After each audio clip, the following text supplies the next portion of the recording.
We start with quiet sharing of time and space, sitting in our chair.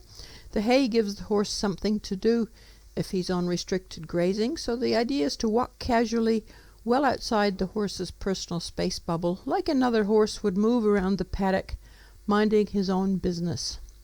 The swishies are held behind like a quiet tail. Every now and then sit down and relax again, and then eventually go for another stroll around the paddock or your working area. You could be cleaning the paddock or pulling out weeds while you're there.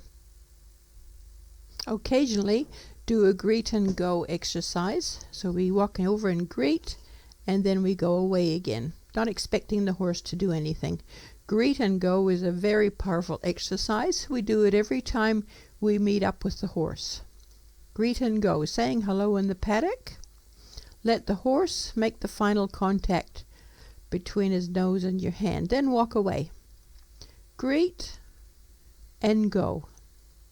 Maybe add a treat to the greet before doing something like wanting to halter the horse. Always greet a tied up horse, and again let the horse make the final connection to your hand. So you're not thrusting your hand at his nose, and avoid face fondling. Horses don't really much like face fondling. And here I'm adding a treat for waiting quietly. The greet and treat and go for a quick visit just to check up on the horse.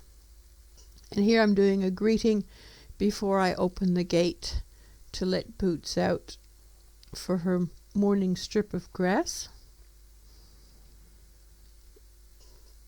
She waits for me to indicate that it's okay for her to go out the gate. Now let's go back to active sharing of time and space. Once the horse is relaxed with you wandering around, activate the swishies a little bit. Be careful to stay outside of his bubble and well out of the kick zone. We don't want our presence and mild energy to be an automatic on signal for the horse, and we want to keep an eye on his level of relaxation. If he gets tense, we move further away. And if he's calm, we can go a bit closer. For greet and go, put the swishies behind like a tail again, and hold your hand out and let the horse make the last move to put his nose on your hand and go. Here we're in a different venue on grass, which is quite different for Boots. She usually has quite restricted grass.